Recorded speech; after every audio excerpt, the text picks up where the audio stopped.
Hello friends, welcome back to our channel. Friends, ఈ వీడియోలో మనం ఈరోజు అన్ని న్యూస్ పేపర్లో వచ్చినటువంటి ఇంపార్టెంట్ ఎడ్యుకేషన్ అప్డేట్స్తో పాటు చాలా ముఖ్యమైనటువంటి కరెంట్ అఫైర్స్ కూడా రావడం జరిగింది. ఈరోజు అయితే చాలా ఇంపార్టెంట్ అప్డేట్స్ ఉన్నాయి.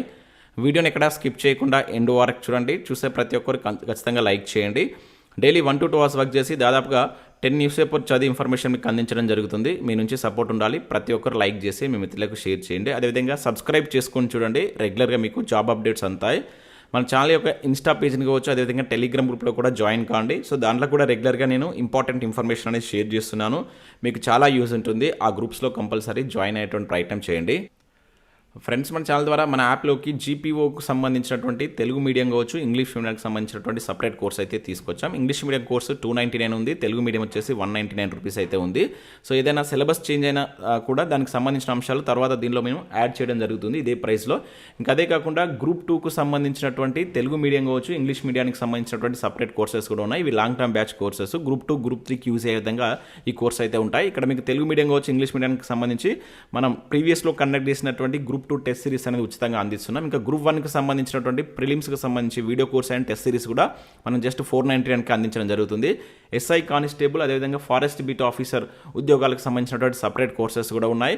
ఇంకా అదే కాకుండా మంత్లీ వైజ్గా మనం టాప్ 100 బిట్స్కి సంబంధించినటువంటి కరెంట్ అఫైర్ టెస్ట్ సిరీస్ ఉన్నాయి. ఇంకా సబ్జెక్ట్ వైజ్గా మనకు తెలంగాణ ఉద్యమ చరిత్ర కావచ్చు, అండ్ ఇంగ్లీష్కి సంబంధించి కావచ్చు, ఆర్థమెటిక్ అండ్ రీజనింగ్ సంబంధించినటువంటి సపరేట్ కోర్సెస్ జస్ట్ 99 రూపీస్కి అందిస్తున్నాం. ఒకసారి మీరు యాప్ డౌన్లోడ్ చేసుకుని చెక్ చేయండి. నచ్చినట్లయితే వాటికి సంబంధించిన కోర్స్ తీసుకున్నటువంటి ప్రయత్నం చేయండి. ఫ్రెండ్స్, రోజు న్యూస్ పేపర్లో వచ్చిన అప్డేట్స్ కనుక చూసినట్లయితే మనకి ఇక్కడ ఫస్ట్ అప్డేట్ వచ్చేసి త్వరలో 30,000 ఉద్యోగాల భర్తీ అని చెప్పేసి ఇక్కడ ఒక అప్డేట్ అయితే మనం చూడవచ్చు. సో కొత్త నోటిఫికేషన్ల కోసం వెయిట్ చేస్తున్న ప్రతి ఒక్కరైతే వీడియోని లైక్ చేయండి. మీరు ఏ నోటిఫికేషన్ కోసం వెయిట్ చేస్తున్నారనేది కింద కామెంట్ చేసే ప్రయత్నం చేయండి. కాంగ్రెస్ పాలన స్వర్ణయుగం, ఏటా రైతుల కోసం 70,000 కోట్ల ఖర్చు, పార్టీ ప్రభుత్వ కార్యక్రమాలను ఇంటింటికి చేర్చాలి, పిఎస్సి సమావేశంలో డిప్యూటీ సీఎం మల్లు భట్టు విక్రమార్క అని చెప్పేసి ఇక్కడ ఒక న్యూస్ మనం ఆంధ్రప్రభలో అయితే చూడవచ్చు.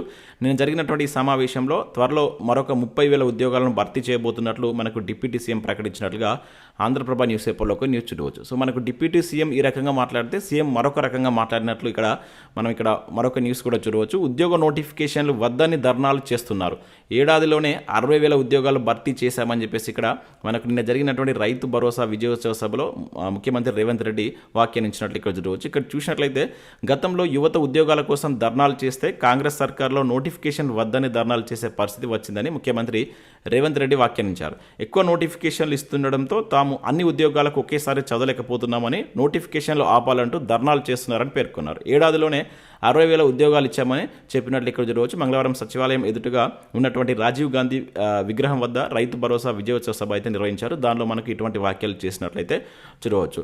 దేశంలో ఏ రాష్ట్రంలో కూడా నోటిఫికేషన్లు వేస్తే నిరుద్యోగులు వద్దనేటువంటి పరిస్థితి లేదు. సో నోటిఫికేషన్లు వద్దంటే రీసెంట్గా మన ధర్నా చౌక్ వద్ద కొన్ని వేల మంది నిరుద్యోగులు నోటిఫికేషన్లు వేయాలని చెప్పేసి ధర్నాలు చేశారు. ఏ నిరుద్యోగి కూడా నోటిఫికేషన్లు వద్దనేటువంటి పరిస్థితి తెలంగాణలో అయితే లేదు. సో ఇదే విషయాన్ని మనకు ముఖ్యమంత్రి రేవంత్ రెడ్డి చాలాసార్లు అయితే చెప్తున్నారు. ఇది కరెక్ట్ కాదు. చాలామంది అంటే లక్షల మంది నిరుద్యోగులు నోటిఫికేషన్ల కోసం అయితే వెయిట్ చేస్తున్నారు. ప్రజెంట్ తెలంగాణలో ఈవెన్ 1 నోటిఫికేషన్ కూడా లేదు. ఇక్కడ నోటిఫికేషన్ల మీద నోటిఫికేషన్లు వేస్తున్నామని చెప్పి చెప్తున్నారు. ప్రజెంట్ అయితే ఒక్క నోటిఫికేషన్ కూడా రన్నింగ్లో లేదు. గతంలో ఉన్నటువంటి గ్రూప్ 2, గ్రూప్ 3 అండ్ గ్రూప్ 1 ఇంకా వాటికి సంబంధించిన ప్రాసెస్ కంప్లీట్ కాలేదు. అది ఓన్లీ రిజల్ట్ వచ్చింది. ఇంకా వాటికి సంబంధించినటువంటి జాబ్స్ కూడా వీళ్ళు ఇవ్వలేదు. అవి కూడా మనకు అంతకుముందు ప్రభుత్వంలో వచ్చినటువంటి నోటిఫికేషన్లు. సో ఇక్కడ చూసినట్లయితే మనకు ప్రతిసారి నోటిఫికేషన్లు వద్దంటున్నారని చెప్పేసి మనకు రేవంత్ రెడ్డి మాట్లాడడం ఇదైతే కరెక్ట్ కాదు. సో త్వరగా మనకు రివైజ్డ్ ఏదైతే వీలైతే ప్రకటించినటువంటి క్యాలెండర్ ఉందో దాన్ని రివైజ్డ్ చేసి వాటికి సంబంధించిన నోటిఫికేషన్లు వేయాలని చెప్పేసి అయితే మనం కోరుకున్నాం. ఇక్కడ నెక్స్ట్ చూసినట్లయితే స్థానిక ఎన్నికల తర్వాతే యువ వికాసం అంటే ఇక్కడ చూడవచ్చు. అనర్హులను ఎంపిక చేస్తున్నారనేటువంటి ఆరోపణ అని చెప్పేసి ఇక్కడ ఒక న్యూస్ చూడవచ్చు. సో ముందుకెళ్తే నష్టమని సర్కారు యోచన, పంచాయతీ పోరు తర్వాతే ఇవ్వాలని నిర్ణయం, అది గ్రామ సభల్లోనే ఎంపిక, సిబిల్ స్కోర్కే బ్యాంకర్ల ప్రాధాన్యం, తలలు పట్టుకున్నటువంటి అధికార యంత్రాంగం. ఇక్కడ చూసినట్లయితే మనకు దరఖాస్తులు కొండంత, యూనిట్లు గోరంత, అందులో కాంగ్రెస్ కార్యకర్తలకే ప్రాధాన్యం. సో వెరసి యువత నుంచి తీవ్ర వ్యతిరేకత. ఈ నేపథ్యంలో స్థానిక సంస్థల ఎన్నికల ముందు దీనికి సంబంధించిన గొడవ ఎందుకని చెప్పేసి ఆలోచిస్తుందట. సో దానికోసం ఈ ఎన్నికలు అయిపోయిన తర్వాతనే ఈ రాజీవ్ యువ వికాసాన్ని ఇచ్చేటువంటి ప్రయత్నంలో ప్రభుత్వం ఉన్నట్లుగా ఇక్కడ ఒక న్యూస్ అయితే మనం నమస్తే తెలంగాణలో చూడవచ్చు. ఇక నెక్స్ట్ గురుకులాల్లో పోస్టులు అంటూ ఒక న్యూస్ అయితే రావడం జరిగింది. సో ఐఐటి, జేఈ, నీట్ సబ్జెక్టుల నిపుణుల నియామకం 27-28 తేదీలో రాత పరీక్ష ఇంటర్వ్యూలు అంటూ చూడవచ్చు. ఇది మనకు రాష్ట్ర వ్యాప్తంగా జరుగుతుంది. మీరు కనుక ఐఐటి, జేఈ, నీట్ సబ్జెక్టులకు సంబంధించినటువంటి మీకు సబ్జెక్ట్ కనుక ఉన్నట్లయితే వీటికి మీరు అప్లికేషన్ పెట్టుకోండి. సో సాంఘిక సంక్షేమ గురుకుల విద్యాలయాలు సిఓఈ కాలేజీలో మనకు ఐఐటి కావచ్చు, జేఈ, నీట్, అదేవిధంగా సిఎంఏ, క్లాట్ అంటే వాటిలో తగిన శిక్షణ ఇచ్చేందుకు వృత్తి అర్హత కావచ్చు, అనుభవం కలిగినటువంటి నిష్ణాతులైనటువంటి బోధకులు కావచ్చు తాత్కాలిక పద్ధతిలో పనిచేసేందుకు దరఖాస్తులు చేసుకోవచ్చు అని చెప్పేసి ఇక్కడ ఒక ప్రకటన అయితే వెలువడింది. సో ఈ నెల 27న గణితం, ఫిజిక్స్, కెమిస్ట్రీ బోధకుల కోసం మనకి ఇక్కడ హైదరాబాద్లో, ఇంకా అదే కాకుండా హైదరాబాద్లో కొన్ని ప్లేసెస్లో ఇచ్చారు. ఇంకా అది కాకుండా మనకు కరీంనగర్ కావచ్చు, ఇంకా చాలా రకాల ప్లేసెస్ ఇక్కడ మనకి ఇవ్వడం జరిగిందనమాట. ఈ ప్లేసెస్లో మీరు ఆయా గురుకులకి వెళ్ళి వాటికి సంబంధించి మీరు అప్లికేషన్ 27వ తారీఖున పెట్టుకోవచ్చు. కొన్నిటికి 28 సబ్జెక్టుల వారీగా ఖాళీ వివరాలు కూడా ఇచ్చారు. ఇక్కడ మ్యాథ్స్ సంబంధించి స్టేట్ వైజ్ 20 పోస్టులు అంటే ఫిజిక్స్ 21, కెమిస్ట్రీ 20, బాటనీ 10, జువాలజీ 9 ఇట్లా ఈ రకంగా అయితే ఇవ్వడం జరిగింది. ఇక్కడ వీటికి సంబంధించినట్టు ఒక ఫోన్ నెంబర్ కూడా ఇచ్చారు. మీకు ఏమైనా డౌట్స్ ఉన్నట్లయితే ఈ కింద ఉన్నటువంటి నెంబర్కు మీరు కాల్ చేసి మీ డౌట్స్ని మీరు క్లారిఫై చేసుకోవచ్చు. ఎక్కడ వేకెన్సీస్ ఉన్నాయి, మీరు ఎట్లా అప్లికేషన్ పెట్టుకోవాలనేది కూడా ఇక్కడ ఒక నెంబర్ అయితే ఉంది. మీరు దీనికి కాల్ చేయండి. మీరు వర్కింగ్ అవర్స్లో 10 to 5 మధ్యలో కాల్ చేసేటువంటి ప్రయత్నం చేయండి.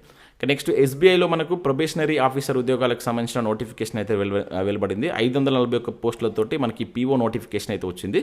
వీటికి సంబంధించి మీరు ఈ రోజు నుంచి ఆన్లైన్లో అప్లికేషన్ అయితే పెట్టుకోవచ్చు. సెలక్షన్ ప్రాసెస్ వచ్చేసి మనకు ప్రిలిమినరీ ఉంటుంది, అదేవిధంగా మెయిన్స్ ఉంటుంది. అప్లికేషన్ ప్రారంభం జూన్ 24 నుంచి, లాస్ట్ డేట్ వచ్చేసి జూలై 14 వరకు అయితే ఉంటుంది. సో వీటికి సంబంధించినట్టు ఇక్కడ ఎగ్జామ్ ప్యాటర్న్ ఇచ్చారు. సిలబస్, అదేవిధంగా ప్రిలిమినరీ ఎగ్జామ్ ఎప్పుడు ఉంటుంది, జూలైలో ఉంటుందని చెప్పేసి ఇచ్చారు. అండ్ సెప్టెంబర్ మెయిన్స్ ఉండవచ్చు అని చెప్పేసి ఇక్కడ చూడవచ్చు. ఎవరికైనా ఇంట్రెస్ట్ ఉన్నట్లయితే వీటికి మీరు అప్లికేషన్ పెట్టుకునే ప్రయత్నం చేయండి. ఇక నెక్స్ట్ ఉద్యోగాల పేరిట మోసం అంటూ చూడవచ్చు, 3పై కేసు.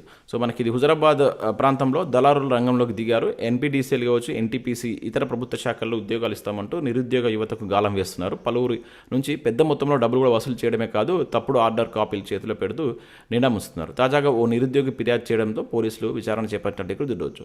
సో ఇటువంటి నమ్మి మీరు మోసపోకండి, డబ్బులు వాళ్ళకి ఇచ్చేసి మోసపోయేటువంటి ప్రయత్నం చేయకండి. చాలా ఇటువంటివి జరుగుతున్నాయి. అంటే ఇప్పుడు ఎవరైతే నిరుద్యోగులు ఉంటారో వారిని వారు క్యాచ్ చేసుకొని డబ్బులు ఇస్తే జాబ్ ఇస్తామని చెప్పేసి ఇట్లా చాలామంది డబ్బులు తీసుకుంటున్నారు. సో ఇటువంటి వాటిని మీరు నమ్మి మోసపోవద్దు, జాగ్రత్తగా ఉండేటువంటి ప్రయత్నం చేయండి. ఇక నెక్స్ట్ ఇక్కడ ఈనాడు ప్రతిభకు సంబంధించినట్లయితే మనకి ఇక్కడ ఆర్థమెటిక్ పైన కొన్ని ప్రాక్టీస్ ప్రశ్నలు వచ్చినాయి, చూసేటువంటి ప్రయత్నం చేయండి. ఇంకా దాంతోపాటు ఇక్కడ కొన్ని రీజనింగ్ సంబంధించిన ప్రాక్టీస్ ప్రశ్నలు ఉన్నాయి. సో వీటిని మీరు డౌన్లోడ్ చేసుకొని చూడండి. ఇవి మనకు వివిధ న్యూస్ పేపర్లో వచ్చినటువంటి important education updates. Next current affairs చూద్దాం. ఈరోజు చాలా ఇంపార్టెంట్ కరెంట్ అఫేర్స్ అయితే ఉన్నాయి. ఎక్కడ స్కిప్ చేయకుండా చూడండి. ఖచ్చితంగా లైక్ చేయండి. చెప్తున్నా కూడా చాలా తక్కువ మంది వీడియోని లైక్ చేస్తున్నారు. మీరు ఇచ్చేటువంటి లైక్స్ ఒక టైప్ ఆఫ్ ఎంకరేజింగ్గా ఉంటాయి. నేను రెగ్యులర్గా మీకు కరెంట్ అఫేర్స్ కావచ్చు, ఎడ్యుకేషన్ అప్డేట్స్ కంపల్సరీ అందిస్తున్నాను కనుక మీ నుంచి సపోర్ట్ ఉండాలి. లైక్ చేసి మీ మిత్రులకు షేర్ చేయండి. ఇక నెక్స్ట్ చూసినట్లయితే ఇక్కడ సుస్థిర అభివృద్ధి లక్ష్యాల్లో భారత్ పురోగతి అంటూ చూడవచ్చు. సో ఇక్కడ చూసినట్లయితే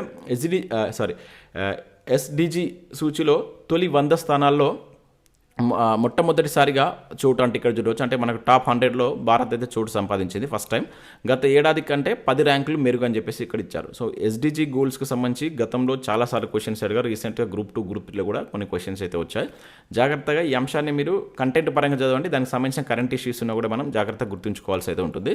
ఐక్యరాజ్య సమితి నిర్దేశిత సుస్థిర అభివృద్ధి లక్ష్యాల సాధనలో భారతదేశం మొట్టమొదటిసారిగా తొలి 100 స్థానాల్లో చోటు దక్కించుకుంది. గత ఏడాది 109 ఉంటే ఇప్పుడు 99వ ర్యాంకుతో 10 స్థానాలు మెరుగుపరుచుకున్నట్లు ఇక్కడ చూడవచ్చు. సో మన భారతదేశం కొంచెం బెటర్ పొజిషన్లో ఉంది కనుక ఎగ్జామినర్ ఇటువంటి వాటిపైన కొంచెం ఫోకస్ చేయవచ్చు. ఈ ర్యాంకును గుర్తుంచుకోండి. సో మొత్తం మనకు 17 లక్ష్యాలు ఉన్నాయి. 2015లో మనకు ఈ 17 లక్ష్యాలలో ఇప్పటివరకు 17% సాధించిందని చెప్పేసి నివేదిక అయితే తెలుపుతుందంట.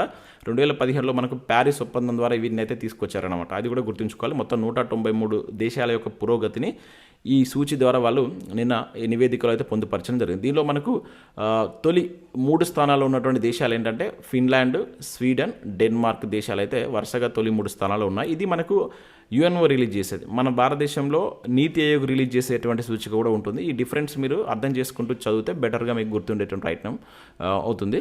సో వీలైతే నేను దీని మీద ఒక స్పెషల్ వీడియో కూడా అందించే ప్రయత్నం చేస్తాను. చాలామంది last month current affair video చేయమని చెప్పేసి అడుగుతున్నాను. నా పర్సనల్ వర్క్ వల్ల నేను వీడియో చేయలేకపోతున్నాను. వీలైతే నేను ఈ 3-4 డేస్లో లాస్ట్ మంత్ మే మంత్కి సంబంధించినటువంటి టాప్ 50 బిట్స్ వీడియో కూడా కంపల్సరీ మీకు అందిస్తాను. లేట్ అయినా కూడా ఇప్పుడు నోటిఫికేషన్ కూడా అంతగా ఏం లేవని చెప్పేసి నేను కొంచెం పట్టించుకోవట్లేదు. నా వర్క్ కూడా ఉంటుంది. 100% వాటిని కూడా నేను ఈ 4-5 డేస్లో అందించే ప్రయత్నం చేస్తాను. శుభాన్ శుక్ల అంతరిక్ష యాత్ర నేడు అంటే ఇక్కడ చూడవచ్చు. మధ్యాహ్నం 12 గంటలకు పైన అంటే ఇక్కడ చూడవచ్చు. భారత వ్యోమగామి శుభాన్ శుక్ల రోదసి యాత్ర ప్రయాణ తేదీ ఖరారైంది. మనకు యాక్సిమం 4లో భాగంగా మొత్తం 4 వ్యోమగాములు రోదసికి బయలుదేరుతున్నారు. అందులో మన భారతదేశానికి సంబంధించినటువంటి శుభాన్ శుక్ల కూడా ఉన్నారు. సో ఇది కంప్లీట్ అయినాక దీని గురించి చూద్దాం. ఇక నెక్స్ట్ మన పొలాల్లోనూ స్మార్ట్ వ్యవసాయం అంటూ చూడవచ్చు. ఏఐ రోబోటిక్స్ కావచ్చు, అదేవిధంగా ఐఓటీల ఆలంబనగా సాంకేతిక విప్లవం. రాజేంద్ర నగర్లో దేశంలోనే మనకు తొలి అత్యాధునిక ప్రయోగశాలను ఏర్పాటు చేయబోతున్నారట. ఇది గుర్తుంచుకోవాలి. ఈ ప్లేస్ 2047 నాటికి మానవరహిత సేద్యమే లక్ష్యం. 15 కోట్లు సమకూరుస్తున్నటువంటి ఎస్బీఐ అంటూ చదవచ్చు. సో మొత్తం రోబోలతోటి వ్యవసాయం చేసేటువంటి పరిస్థితి అయితే రాబోతుందంట. దానికి సంబంధించి మొట్టమొదటి అత్యాధునిక ప్రయోగశాల మనకు రాజేంద్ర నగర్లోనే దేశంలోనే మొదటిది అని చెప్పి చెప్తున్నారు, ఏర్పాటు చేయబోతున్నారంట. పొలంలో నేల నాణ్యత కావచ్చు, పంట ఎదుగుదల, చీడపీడల ఉనికిని ఆర్టిఫిషియల్ ఇంటెలిజెన్స్ స్కాన్ చేస్తుందంట. ఎలాంటి పురుగు మందులను, ఎరువులను ఎక్కడ ఎంత పరిమాణంలో పిచికారీ చేయాలో సూచిస్తుంది. అదేవిధంగా పైర్లలో కలుపు మొక్కలను మెషిన్ లెర్నింగ్ గుర్తిస్తుంది. ఆకుల పరిమాణం కావచ్చు, ఆకుల రంగులను కంప్యూటర్ విజన్ మనకి విశ్లేషించాక రోబోలు వచ్చి కలుపు తీస్తాయంట. సో ఎప్పటికప్పుడు వాతావరణ పరిస్థితులను పర్యవేక్షిస్తాయి. సో పంటకి ఏ సమయంలో ఎంత స్థాయిలో నీటిని అందించాలో అవే వాటి యొక్క సెన్సార్లు అనేది అబ్జర్వ్ చేసుకుంటాయని చెప్పి చెప్తున్నాం. ఈ రకంగా మొత్తం టోటల్గా మనకు ఏఐ టెక్నాలజీ యూజ్ చేస్తూ రోబోలే వర్క్ చేసే విధంగా స్మార్ట్ వ్యవసాయం అనేటువంటిది రాబోతున్నారు. 2047 నాటికి ఇదంతా మానవరహితంగా చేయడమే అనేటువంటి దాని యొక్క ముఖ్య ఉద్దేశం అని చెప్తున్నారు. నెక్స్ట్ ఆపరేషన్ నార్నియా అంటూ జరగవచ్చు. నిద్రలో ఉండగానే 10 మంది ఇరాన్ సైంటిస్టులు హతం.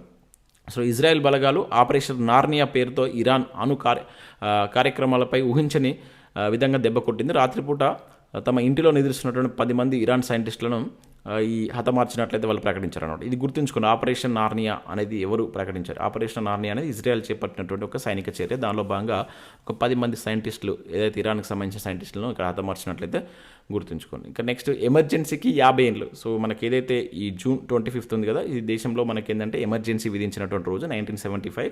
సో ఇది 50 ఇయర్స్ అయితే కంప్లీట్ చేసుకున్నట్లు ఇక్కడ చూడవచ్చు. ఈ సందర్భంగా మనకు సెంట్రల్ గవర్నమెంట్ దీన్ని సంవిధాన్ హత్యా దివాస్ అనే పేరుతోటి మనకు లాస్ట్ ఇయర్ ప్రకటించింది అనమాట. సో ఎమర్జెన్సీ విధించిన 50 సంవత్సరాలు పూర్తయిన సందర్భంగా ఆనాటి పరిస్థితులను స్మరణ, విచారణ మరియు గుర్తు చేసుకుంటూ ఈ డేస్ను ప్రకటించారు. ఇది గుర్తుంచుకోవాలి. ఇది జూన్ 25 యొక్క ఇంపార్టెన్స్ ఏంటని సంవిధాన్ హత్యా దివాస్ అని గుర్తుంచుకోవాలి. ఇక నెక్స్ట్ నిఫా వైరస్ను గుర్తించేటువంటి point of care test kit అంటూ చూడవచ్చు. అభివృద్ధి చేసినటువంటి పూణే NIV అని చెప్పేసి ఇక్కడ ఒక న్యూస్ చూడవచ్చు. సో నిమిషాల్లోనే నిఫా వైరస్ను గుర్తించేందుకు వీలు కల్పించేటువంటి పోర్టబుల్ పాయింట్ ఆఫ్ కేర్ కిట్ను భారత వైద్య పరిశోధన మండలి నేతృత్వంలో జాతీయ వైరాలజీ సంస్థ రూపొందించింది. ఈ కిట్ను ఎక్కడైనా తక్షణ ఫలితాలు ఇస్తున్నారు. మనకు నిఫా వైరస్ అత్యధికంగా ఇక్కడ కేరళ, పశ్చిమ బెంగాల్లో అయితే ఈ కేసు ఎక్కువ వస్తున్నాయి. సో దీనికి సంబంధించి ఈజీగా దాన్ని ఐడెంటిఫై చేసేటువంటి ఒక కిట్ను తీసుకోవచ్చు. అది పాయింట్ ఆఫ్ కేర్ అనేటువంటి కిట్. ఇది ఎవరు అభివృద్ధి చేశారని చెప్పేసి అడగవచ్చు.